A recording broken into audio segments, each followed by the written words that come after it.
군하의 예를 행하니 붉은 옷을 입은 자 수백이 창을 들고 궁중을 도는데 방상시의 눈은 넷이요.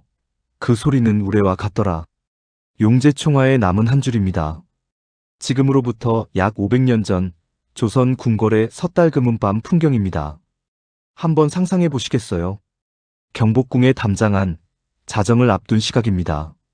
횃불 수백 개가 회랑을 따라 일렁이고 그 불빛 아래로 붉은 옷을 입은 사내들이 창을 든 채 뛰어다닙니다. 그들의 선두에는 얼굴에 금빛 눈이 내딸린 가면을 쓴 자가 서 있습니다. 이름은 방상시, 조선 왕실이 공식적으로 임명한 귀신 사냥꾼입니다. 그가 창을 휘두르며 궁궐 구석구석을 찌르고 다니는 동안 뒤에서는 아이들 수백 명이 함성을 지릅니다. 이 함성의 대상은 도둑도, 자객도, 반란군도 아닙니다. 궁궐 안에 스며든 역귀, 그러니까 눈에 보이지 않는 귀신들입니다. 여러분, 이게 무당집 이야기가 아닙니다. 조선 왕실이 국가 예산을 편성해서 정식 관청을 두고 매년 정기적으로 치른 국가 공식 의례입니다. 그 관청의 이름은 나래도감입니다. 우리말로 옮기면 조선 공식 테마부대의 사령부인 셈이죠. 그리고 이 부대 옆에는 또 하나의 낯선 부대가 나란히 서 있었습니다. 이쪽은 귀신이 아니라 살아있는 짐승을 상대했습니다. 호랑이 전문 특수부대 차코갑사입니다. 한자를 그대로 풀면 호랑이를 잡는 갑옷 입은 병사입니다. 한쪽은 보이지 않는 것을 쫓고 한쪽은 보이는 것을 쫓았죠. 그런데 조선왕 조실록을 뒤져보면 이 두 부대는 서로 다른 시대에 잠깐 있다가 사라진 조직이 아닙니다. 무려 500년 가까이 조선의 공식 국가기구로 존재했습니다. 여기서 이상하지 않으신가요? 우리가 학교에서 배운 조선은 성리학의 나라입니다. 공자와 맹자의 나라, 관혼상제와 예의범절의 나라, 무당과 미신을 배척한 유교 합리주의 국가입니다. 그런 나라가 왜 국가 예산으로 귀신 쫓는 부대를 운영했을까요? 오늘 우리가 알던 조선의 완벽한 착각을 깨부수고 궁궐 담장 뒤에 숨겨져 있던 가장 서늘하고 잔혹한 조선의 진짜 얼굴을 들여다봅니다. 먼저 통념 하나를 부수고 시작하겠습니다. 조선은 유교 합리주의 국가라는 등식은 절반만 맞습니다. 정확히는 절반도 안 맞을지 모릅니다. 물론 조선의 지배 이념은 성리학이었습니다. 사대부들은 무당을 천시했고 도성 안에서 구슬하는 것을 법으로 금지하기도 했죠. 그런데 실록을 펼쳐보면 이상한 장면이 나옵니다. 세종은 도교 제사를 지내던 관청인 소격서를 유지했습니다.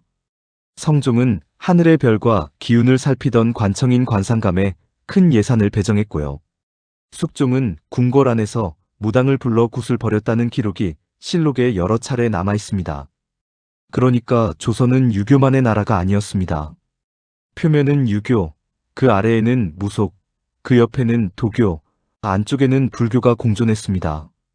이 네 개의 신앙이 부서별로 나뉘어 공존한 다원 신앙국가였던 겁니다. 말하자면 조선의 정신세계는 4층짜리 건물이었어요. 1층에 유교 예법이 들어가 있고 지하에 무속이, 옥상에 도교가, 뒷마당에 불교가 있었던 겁니다. 겉으로는 우리는 유교의 나라입니다 라고 말하면서 정작 역병이 돌면 소격서에서 하늘에 제사를 지내고 섣달금음에는 나래도감에서 귀신을 쫓았습니다. 이 모순이 이상해 보이시나요? 그런데 조선 사람들에게는 전혀 모순이 아니었습니다. 산 사람의 세계는 유교가 다스리고 죽은 자와 보이지 않는 것들의 세계는 무속이 관리한다. 이 분업은 그들에게 지극히 자연스러운 질서였습니다. 그러니 국가가 귀신 쫓는 부대를 두는 건 역시 이상한 일이 아니라 당연한 일이었죠. 그럼 이 부대는 뭘 하던 사람들이었을까요? 나래라는 말부터 뜯어보겠습니다. 앞에 나는 귀신을 몰아낸다는 뜻입니다. 뒤에 얘는 국가가 공식적으로 치르는 의식이고요. 합치면 국가가 공식적으로 귀신을 몰아내는 의식이 됩니다. 이 의식의 뿌리는 중국 주나라까지 거슬러 올라갑니다. 대략 3000년 전이죠. 주나라 왕실에서 매년 섣달금음에 방상시라는 신관이 궁궐을 돌며 역귀를 몰아내던 의식이 있었는데 이것이 대나입니다. 이 의식이 한나라, 당나라를 거치면서 동아시아 각국으로 퍼져나갔습니다. 일본으로 건너간 것은 오늘날 세스분이 되었고요. 콩을 뿌리며 귀신은 나가고 복은 들어와라를 외치는 그 풍습이 바로 나래의 일본판 후손입니다. 한국으로 온 것이 나래입니다. 신라 때 이미 들어와 있었고 고려에서 정착했으며 조선에서 국가관청까지 만들어 관리한 겁니다. 여기서 잠깐 짚고 넘어갈 게 있습니다. 조선이 나래를 국가사업으로 키운 데는 단순히 귀신이 무서워서가 아닌 다른 이유가 있었습니다. 역병입니다. 조선초 실록을 보면 역병 기록이 어마어마합니다. 세종 재위 기간에만 큰 역병이 10차례 넘게 돌았고 성종대에는 한 해에 도성에서만 10,000명 이상이 사망한 기록이 남아 있습니다. 당시 한양 인구가 약 10만이었습니다. 숫자만 놓고 보시죠. 한 해에 도시 인구의 10분의 1이 사라졌습니다. 지금 서울 인구가 약 950만이니 비율로 환산하면 한 해에 95만 명이 죽어나가는 셈입니다. 이걸 다시 바꿔 말하면 부산광역시 인구의 3분의 1이 12달 안에 사라지는 규모입니다. 이런 재난 앞에서 조선 사람들이 무엇을 할 수 있었을까요? 의학은 아직 원인균의 존재조차 몰랐습니다. 세균이라는 개념 자체가 없던 시대입니다. 역병은 곧 귀신의 소행이었습니다. 정확히는 역귀라는 이름의 눈에 보이지 않는 존재가 성문을 넘어와 사람을 골라 데려간다고 믿었습니다. 그러니 국가가 할 수 있는 일은 하나였습니다. 그 귀신을 쫓아내는 것. 국력을 총동원해서 정기적으로, 공식적으로. 이것이 나래가 국가 사업이 된 진짜 이유입니다. 말하자면 나래는 귀신 쫓기의 얼굴을 한 조선판 방역 캠페인이었던 겁니다. 그럼 이걸 담당한 관청, 나래도감의 실체를 들여다보겠습니다. 나래도감은 상설 관청이 아니었습니다. 필요할 때마다 임시로 꾸리는 지금으로 치면 비상대책위원회에 가까웠어요. 하지만 그 규모는 어마어마했습니다.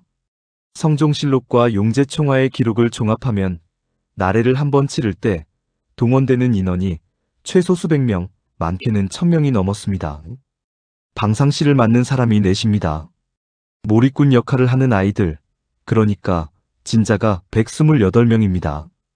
여기에 악공, 광대, 배우, 무동, 기술자, 자벽까지 다 더하면 1000단위입니다. 이 인원을 어디서 뽑았는지 아시나요? 궁중의 관노비만으로는 부족했습니다. 그래서 전국의 광대들을 불러올렸습니다. 개성, 안동, 진주, 나주에서 유명한 제주꾼들이 사대문 안으로 몰려들었죠. 이들에게 국가는 숙식을 제공하고 상금을 걸었습니다. 나래에 뽑히는 것 자체가 광대들에게는 최고의 명예이자 큰 벌이었던 겁니다. 한 번에 나래에 들어가는 예산은 실록의 상소들을 참고해 추정해보면 국가 재정의 상당한 부분이었습니다. 그래서 사대부들이 두고두고 문제 삼았죠. 여기서 한 줄로 정리해드릴게요. 나래도감은 오늘날로 치면 질병관리청과 문화체육관광부와 국방부 특수임무단이 하나로 합쳐진 부서였습니다. 역병을 막고 국가축제를 열고 왕실의 위엄을 과시하고 외국 사신을 접대하는 일까지 전부 이 한 관청에서 담당했어요. 그런데 국가가 이걸 왜 직접 했을까요? 민간에 맡겨도 될 일 아닌가요? 여기가 조선의 흥미로운 지점입니다. 조선은 귀신을 쫓는 권한조차 국가가 독점하려 했습니다.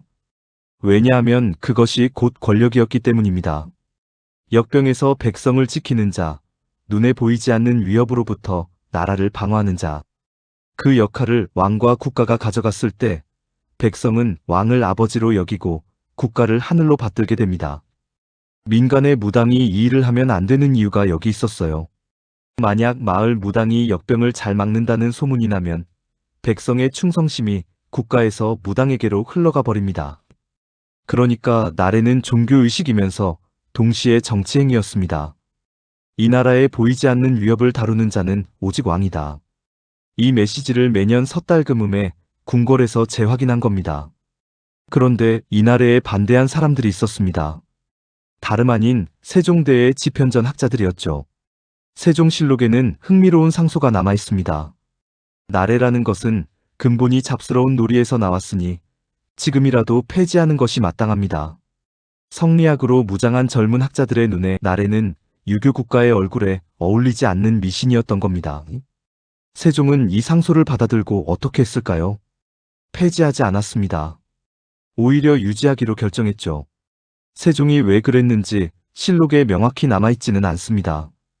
다만 이런 추측은 해볼 수 있어요. 세종은 백성의 마음을 아는 왕이었습니다. 훈민정음을 만들고 치국이와 자경루로 백성의 삶을 관리한 왕이죠. 그런 그가 나래를 없애지 않은 이유는 아마도 이것이 성리학의 이념보다 더 근본적인 무언가와 연결되어 있음을 알았기 때문일 겁니다. 역병 앞에서 무너지는 백성의 마음, 자식을 잃은 부모의 통곡, 이걸 성리학 책 한 권으로 위로할 수는 없었을 겁니다. 세종은 그 사실을 알고 있었던 게 아닐까요? 그리고 세종의 예상과 정반대 방향으로 나래를 끌고 간 왕이 있었습니다. 연산군입니다. 연산군 일기를 펼쳐보면 이 왕은 나래의 병적으로 집착합니다. 즉위 후 몇 년이 지나자 그는 나래의 규모를 국가 재정을 흔들 정도로 키웁니다. 방상시 인원을 늘리고 광대를 전국에서 수백 명씩 불러들이고 여자 광대들을 궁궐로 들여 나래 연습이라는 명목으로 밤낮 없이 노래를 시켰습니다. 원래 나래는 섣달 금음에 한 번, 그리고 중국 사신 접대 때 한 번 정도 열리는 의식이었습니다. 연산군은 이것을 사시사철 열었어요. 여기서 무언가가 뒤집힙니다. 원래 나래는 국가가 백성을 지키기 위한 방역의식이었죠. 연산군의 손에서 그것은 왕 한 사람의 사적인 오락, 그러니까 궁중 파티로 변질됐습니다. 역귀를 쫓는 창이 왕의 유흥을 위한 소품이 되었고 방상시에 가면 뒤에서 왕이 웃고 있었던 겁니다. 이 변질을 바로잡으려던 신하들은 대부분 죽거나 유배됐죠. 그리고 중종 반정 이후 나래는 원래의 형태로 복원됩니다. 하지만 한번 뒤틀린 신뢰는 완전히 회복되지 못했어요. 이후로 사대부들은 나래를 볼 때마다 연산군 때 저것 때문에 나라가 흔들렸다는 기억을 떠올리게 됩니다. 이 기억이 훗날 나래가 축소되고 사라지는 씨앗이 됩니다. 그런데 여기서 한 가지, 우리는 아직 다른 한 부대의 얼굴을 제대로 보지 못했습니다. 방상시 옆에 서 있던 또 다른 가면의 주인공, 처용입니다. 여기서 이상한 점 하나?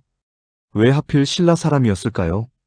조선 궁궐의 섣달 금음밤, 방상시가 창을 들고 궁궐을 도는 그 순간 그 옆에서 5명의 무용수가 춤을 춥니다. 파란색, 빨간색, 노란색, 흰색, 검은색. 이 5색깔의 옷을 입은 자들이 각기 다른 방향에서 춤을 추며 중앙으로 모여드는데 그들의 얼굴에는 모두 같은 가면이 씌워져 있습니다. 가면의 이름은 처용면.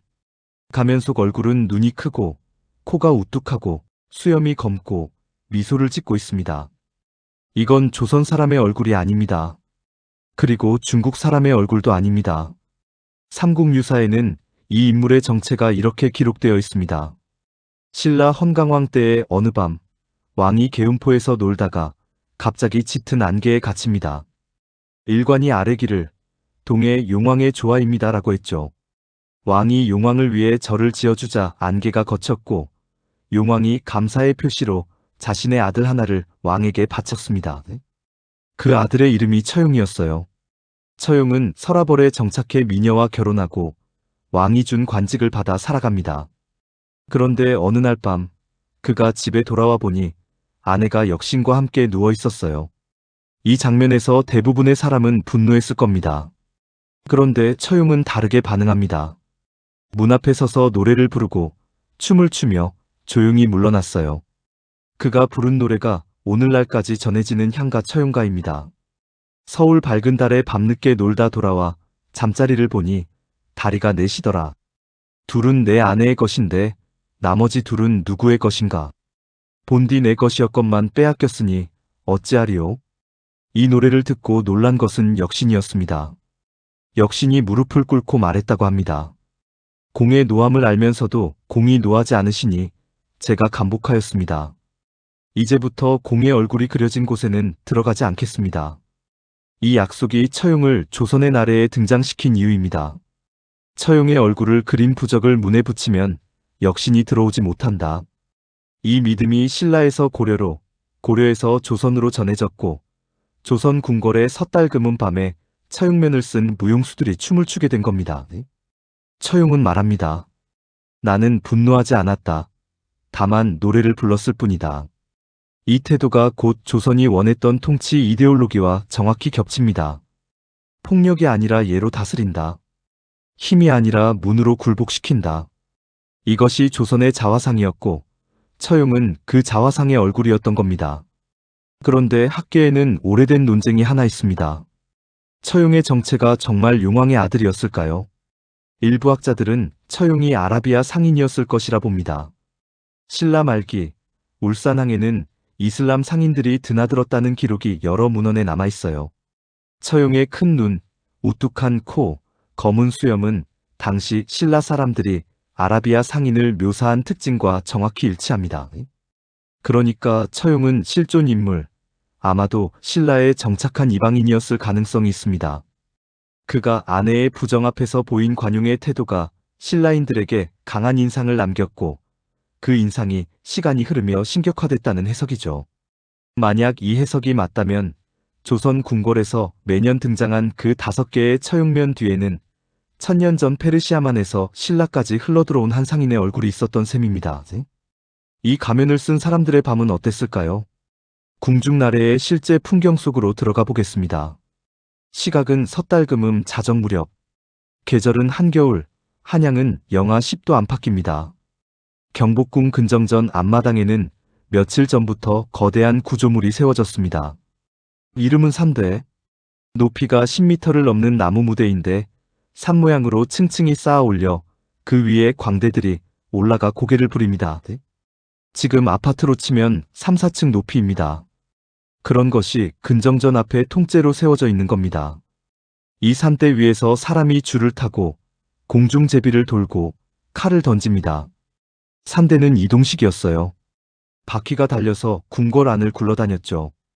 명나라 사신이 왔을 때는 광화문 밖까지 끌고 나가서 사신 행렬 앞에서 공연을 했다는 기록도 있습니다. 그런데 이 산대는 안전한 구조물이 아니었습니다. 인조실록에는 오싹한 기록 하나가 남아 있습니다. 인조 4년, 그러니까 1626년의 일입니다. 산대 위에서 공연을 준비하던 광대들과 그 무대가 아무런 예고 없이 무너져 내렸습니다. 여러 명이 그 자리에서 즉사했습니다. 다친 사람은 그보다 훨씬 많았고요. 실록은 이 사고를 짧게 기록하고 넘어갑니다. 광대들의 이름은 남지 않았습니다. 그들이 어느 지방에서 올라왔는지, 부모가 누구인지, 그 자리에서 무엇을 하고 있었는지도 남지 않았습니다. 한겨울 자정, 궁궐 마당, 횃불이 타는 냄새, 송진 냄새, 사람 수백 명의 입김이 얼어붙어 안개처럼 피어오르는 공기, 북소리가 담장에 부딪혀 되돌아오는 그 진동, 그 사이로 방상시의 창끝이 어둠을 찌르는 순간, 이 소리 상상이 되시나요? 명나라 사신 동월이 성종대에 조선에 다녀간 뒤 남긴 조선부에는 이 장면을 목격한 기록이 있습니다. 그는 조선 궁궐의 나래를 보고 이렇게 썼습니다. 그 규모의 웅장함과 기술의 정교함이 중국의 어느 도시에서 본 것보다 뛰어나다. 명나라 사람이 놀랐다는 겁니다. 종주국의 사신이 속국의 의식을 보고 감탄한 거죠. 여기서 비교 하나 해볼게요. 같은 시기 유럽 중세에도 비슷한 축제가 있었습니다. 카니발이라 불리는 사육제였죠. 카니발은 사순절 직전에 사람들이 가면을 쓰고 거리로 나와 규율을 뒤집고 놀던 축제입니다. 왕과 거지가 자리를 바꾸고 남자와 여자가 옷을 바꿔 입고 하루 동안 세상이 뒤집혔다가 다시 원래대로 돌아오죠. 카니발과 나래. 둘 다 가면을 쓰고 둘 다 특정한 날에 열리고 둘 다 국가나 교회가 후원했습니다. 그런데 결정적 차이가 하나 있습니다. 카니발이 질서를 잠깐 뒤집는 축제였다면 나래는 질서를 재확인하는 의식이었습니다. 유럽에서는 하루 동안 왕과 거지가 자리를 바꿨지만 조선에서는 방상시가 창을 들고 궁궐을 돌며 이 자리는 왕의 자리다, 이 담장 안은 왕의 영역이다를 매년 다시 새겼던 겁니다. 같은 도구, 다른 방향. 이것이 동아시아 왕조 국가와 유럽 도시사회의 차이였습니다. 자, 여기까지가 나래입니다. 보이지 않는 것을 상대하던 부대의 이야기. 그런데 조선의 공식 퇴마부대는 이게 끝이 아니었습니다. 보이는 것을 상대하던 또 하나의 부대가 있었습니다. 이쪽은 훨씬 실전적이었고, 훨씬 위험했고, 그리고 훨씬 자주 사람이 죽었습니다. 차코갑사. 이름 그대로 호랑이를 잡는 부대입니다. 여러분이 만약 조선 초에 태어나서 18살에 차코갑사 부대에 배치됐다고 상상해 보시죠. 첫 출동 명령이 내려집니다. 지금 인왕산 자락, 그러니까 한양 도성 안의 어느 골목에 호랑이가 나타났다는 신고입니다. 여러분은 무엇을 챙기시겠어요? 활, 화살, 창, 그물, 방패. 그리고 함께 갈 동료 갑사 몇 명. 조선의 차코갑사는 이 장비로 호랑이 앞에 섰습니다. 총도, 폭약도, 마취총도 없이요. 차코갑사가 언제 만들어졌는지 정확한 시점은 논쟁이 있지만 실록의 흐름으로 보면 조선 초기 태종, 세종대에 걸쳐 제도화된 것으로 봅니다. 그렇다면 왜 이런 부대가 필요했을까요? 이 질문에 답하려면 조선 초기의 호랑이 문제가 얼마나 심각했는지부터 알아야 합니다. 숫자로 보여드리겠습니다. 조선왕조실록에 기록된 호환, 그러니까 호랑이에게 사람이 물려 죽은 사건은 500년 통틀어 수천 건이 넘습니다. 특히 태종, 세종대에는 한 해에 수백 명이 호랑이에게 목숨을 잃었다는 기록이 반복됩니다. 태종실록에 이런 기록이 있어요. 경상도에서 지난 한 달 사이에 호랑이에게 물려 죽은 자가 수십 명이라. 한 달에 수십 명. 그것도 한 도에서만. 만약 오늘날 한 광역시에서 매달 수십 명이 야생동물에게 물려 죽는다면 뉴스는 하루 종일 그 얘기만 할 겁니다. 대통령이 담화를 발표하고 국회에서 긴급회의가 열리고 군대가 투입되겠죠. 조선 초에는 이것이 일상이었습니다. 그리고 호랑이는 산속에만 있지 않았습니다. 태조실록 태조 5년, 그러니까 1396년. 창덕궁 후원, 그러니까 왕이 사는 궁궐 담장 안에 호랑이가 들어왔다는 기록이 있습니다. 세종실록에는 세종 때 광화문 근처에서 호랑이가 목격됐다는 기록이 여러 번 등장합니다. 성종실록 성종 22년 인왕산에서 내려온 호랑이가 사대문 안민가를 덮쳤다는 기록도 있어요. 여러분, 지금 인왕산이 어디에 있죠? 광화문 바로 뒤입니다. 청와대 뒤편에 그 산. 한양 도성 한복판에 호랑이가 나타났다는 겁니다. 그것도 한두 번이 아니라 왕조 500년 내내 반복적으로. 지금 인왕산 등산로의 지명 중에는 호랑이와 관련된 것이 여럿 남아 있습니다. 범바위, 호암, 그리고 인왕산 자락의 여러 골짜기 이름들. 이 지명들이 그냥 붙은 게 아닙니다.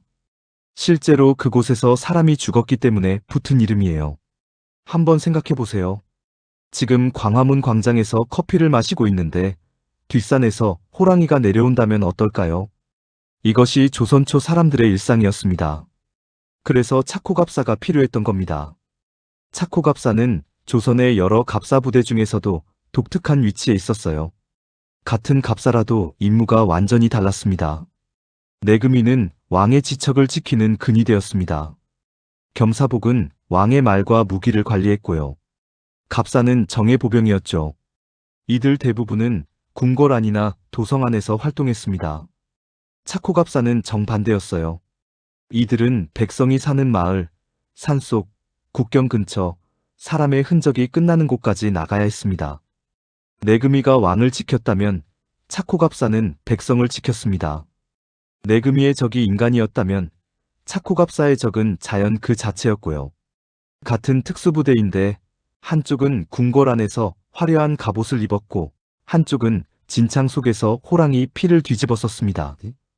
이 대비 하나만으로도 조선이 어떤 나라였는지 조금 보입니다.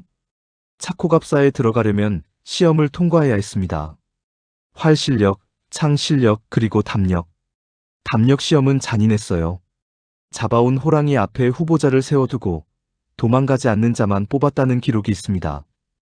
호랑이를 잡으면 상이 있었습니다. 큰 호랑이 한 마리를 잡으면 관직이 올라갔고 3마리를 잡으면 종육품, 5마리 이상은 그 이상으로 승진했습니다. 그러니까 차코갑사에게 호랑이는 두 가지였어요. 죽음의 상대이자 동시에 출세의 사다리였던 겁니다. 이 차코갑사와 관련해 실록에 남은 한 사람의 이야기를 해드리고 싶습니다. 김덕생, 세종대의 차코갑사였습니다. 세종실록과 관련 문헌들을 종합하면 이 사람의 최후는 대략 이렇게 정리됩니다. 세종이 사냥을 나갔던 어느 날 갑자기 호랑이가 왕 쪽으로 뛰어들었습니다. 호위 무사들이 손쓸 겨를이 없었어요. 호랑이의 발톱이 왕의 코앞까지 왔을 때 한 발의 화살이 날아왔습니다. 김덕생이 쏜 화살이었습니다. 화살은 호랑이의 급소에 박혔고 호랑이는 그 자리에서 쓰러졌습니다.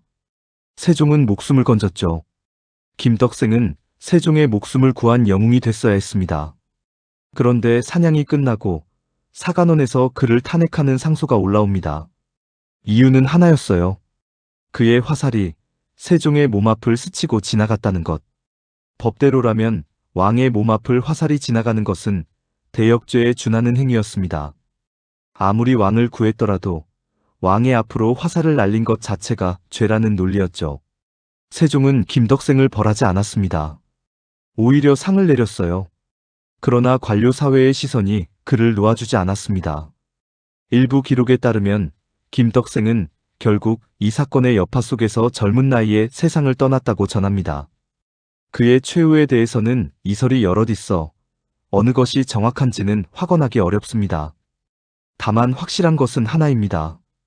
왕을 구한 자가 왕을 구했다는 이유로 어려움에 처했다는 것. 이 이야기를 처음 접하시면 이상하실 겁니다. 이해가 안 되죠. 그런데 조선의 법 체계 안에서는 논리적입니다. 왕의 몸은 신성했습니다.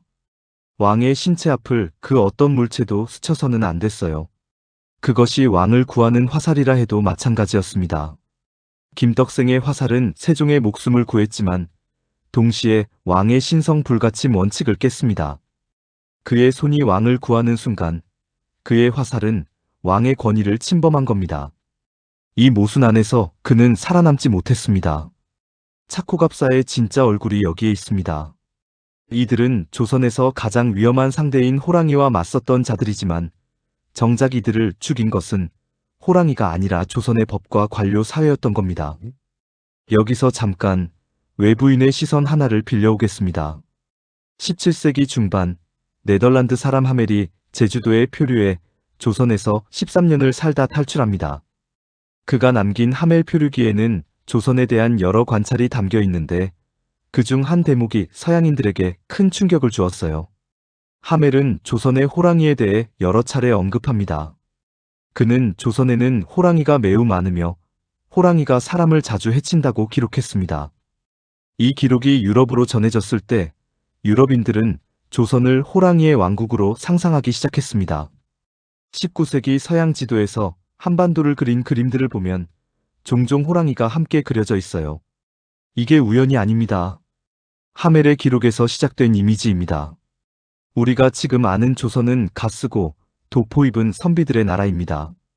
그런데 그 시대에 실제로 조선을 방문한 서양인의 눈에 조선은 호랑이가 도시 안까지 들어오는 무시무시한 야생의 땅이었어요. 여기서 소름 돋는 지점이 하나 있습니다. 지금까지 두 개의 부대를 봤죠. 나래도감과 차코갑사. 한쪽은 궁궐 안에서 눈에 보이지 않는 귀신을 쫓았고 한쪽은 산과 마을에서 눈에 보이는 호랑이를 쫓았습니다. 전혀 다른 부대처럼 보입니다. 그런데 정말 이 둘이 별개의 조직이었을까요? 두 부대를 나란히 놓고 몇 가지를 대조해 보겠습니다. 첫째, 창설 시기.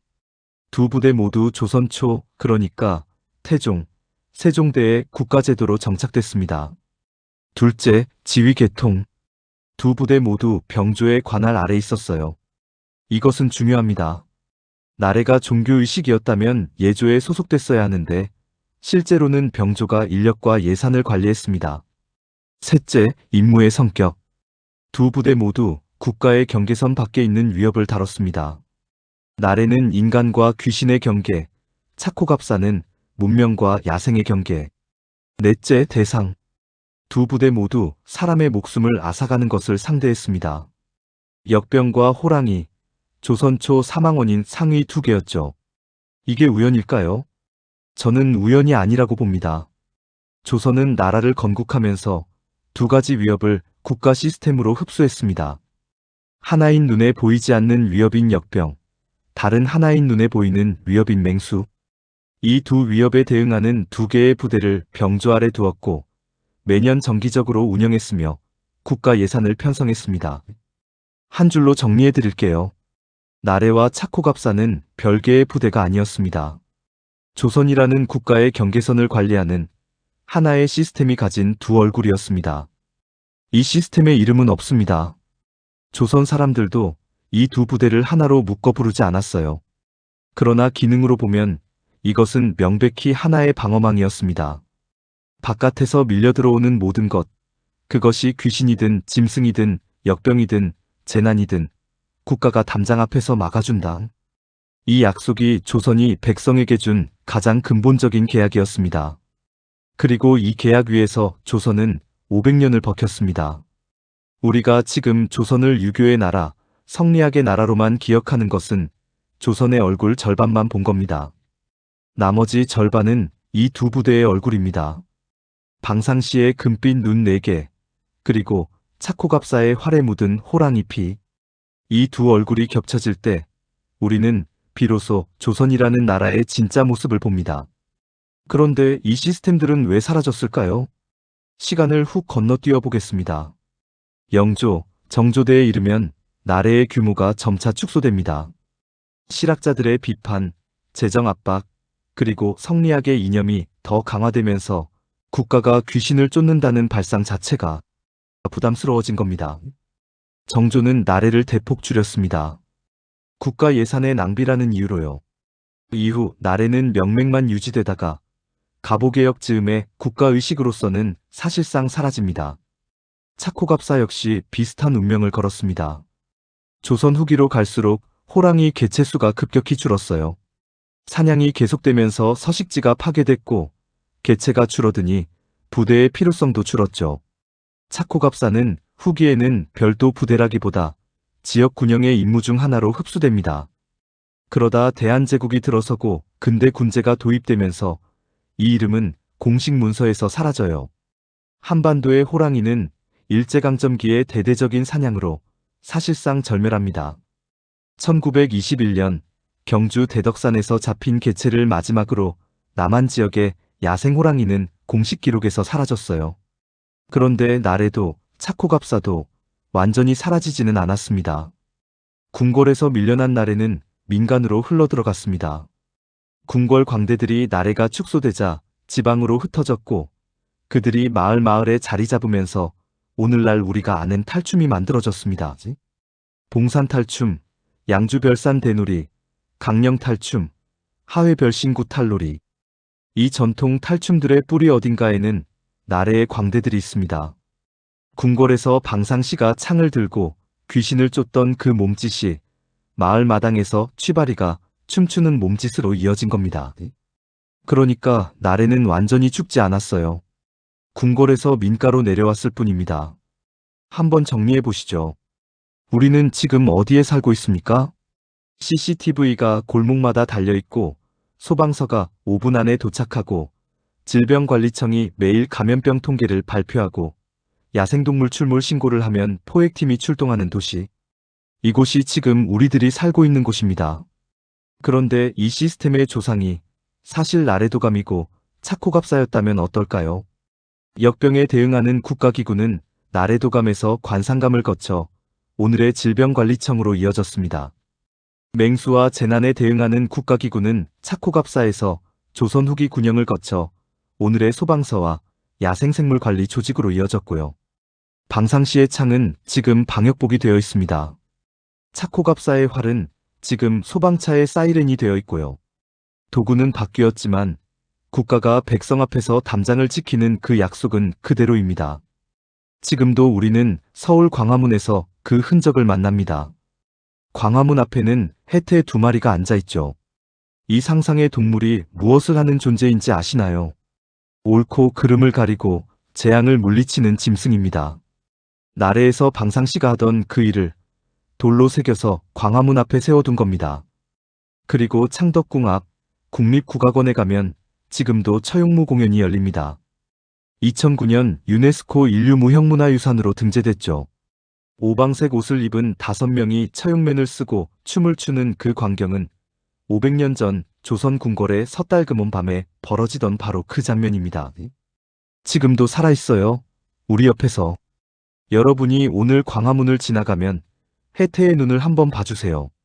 그 눈은 지금도 무언가를 지켜보고 있을지 모릅니다. 방상시의 금빛 눈 4개가 500년 전 궁궐을 지켜봤듯이 말이죠. 오늘의 이야기는 여기까지입니다. 구독과 좋아요 꾹 눌러주세요. 감사합니다.